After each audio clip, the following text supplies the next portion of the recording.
Abubakar gba yàrá sọ́tẹ́ẹ̀lì pẹ̀lú ọmọge kan ló bá jí gbogbo dúkìá wọn tú. Gẹ́gẹ́ báwọn àlejò tí wọ́n nílò ibùwọ̀sí ṣe máa ń wá gba yàrá náà ní afurasí adigunjalè ẹni ọdún 24 kan Abubakar Muhammadu gba yàrá kan ní òtẹ́ẹ̀lì kẹ́kẹ́.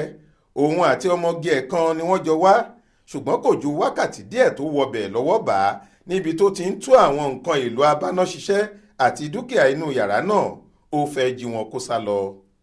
Ọ̀gá àgbà àjọ ẹ̀ṣọ́ aláàbò so-safe nípínlẹ̀ Ògùn, kọ̀mándàǹtì Sọjí Gánsálò, tó fi ìṣẹ̀lẹ̀ yìí tó Aláròyé létí nínú àtẹ̀jáde kan tí olùdarí ètò ìròyìn wọn Moruf Yusuf fi ṣọwọ́ láàárọ̀ ọjọ́ àbámẹ́ta sátidé ọjọ́ 7 oṣù kìíní yìí. Ó ní òru ọjọ́ Friday ní nǹkan bíi aago kan ààjìn lọ́wọ́ bá afurasí ọ̀daràn náà ní agbègbè ìyànà yẹ́sí ọ̀tà níjọba ìbílẹ̀ Adó-Odò Ọ̀tà nípínlẹ̀ Ògùn. Wọ́n ṣàlàyé pé nǹkan bíi aago 10 alẹ́ ọjọ́ náà ni afurasí tó lóun ń gbé àdúgbò ọlọ́kọ̀ níjọba ìbílẹ̀ kan náà yìí wá sọ́tẹ́ẹ̀lì tó wà níyànà yẹ́sí ọ̀hún. Òun àti ọmọbìnrin kan ni wọ́n jọ wá. Ó lóun fẹ́ gba yàrá kan mọ́jú, wọ́n sì fún un ní kọ́kọ́rọ́ lẹ́yìn tó sanwó tán. Lòun àtobìnrin ẹ̀ bá ta kóró sí yàrá náà. Wọ́n ní lẹ́yìn wákàtí díẹ̀ ni ọmọbìnrin náà jáde. Ó lóun lọ lé òun, àjín sì ti jìn nígbà náà. Bó ṣe dé ẹnu géètì òtẹ́ẹ̀lì ọ̀hún ni wọ́n dá a padà pé kò lè lọ o. Wọn ò yọ̀ǹda fún un, wọ́n ní kó padà sínú yàrá ẹ̀.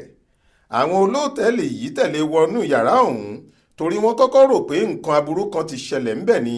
Ṣùgbọ́n ìyàlẹ́nu ló jẹ́ nígbà tí wọ́n wọlé. Wọ́n bá àlejò wọn Abubakar.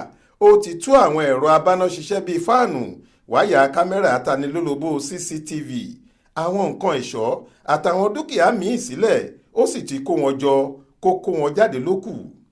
Àwọn aláṣẹ òtẹ́ẹ̀lì ọ̀hún ni wọ́n kàn sáwọn ẹ̀ṣọ́ so-safe. Ojú ẹsẹ̀ sì ni alákòóso so-safe ẹ̀ka ti Ìlógbò Idris Odùkúnlé àti igbákejì ẹ̀ Yusuf Samuel pẹ̀lú àwọn ẹ̀ṣọ́ wọn kan ti lọ síbi ìṣẹ̀lẹ̀ náà. Wọ́n bá Jagunlabi pẹ̀lú àwọn ẹsíbíìtì ẹrù ẹlẹ́rù tó jí tú.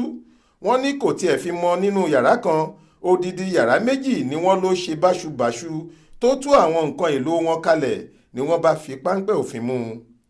Gánsálò ní níbi tí wọ́n ti fẹ́ fi áńkọ́ọ̀fù sí ọkùnrin yìí lọ́wọ́, ó dẹ̀yìn mọ́ ìka ọ̀kan nínú àwọn ẹ̀ṣọ́ so-safe, ó sì gé e jẹ gidi. Ṣùgbọ́n àgò ló pàpàdé adìẹ kẹ́yìn. Wọ́n mú un, wọ́n sì ti fa òun àtàwọn ẹrù òfin rẹ̀ lé àwọn ọlọ́pàá lọ́wọ́ ní ẹ̀ka iléeṣẹ́ wọn ní Onípáànù. Wọ́n lọ́kùnrin yìí jẹ́wọ́ pé òun ò ṣẹ̀ṣẹ̀ máa hùwà láabi ọ̀hún.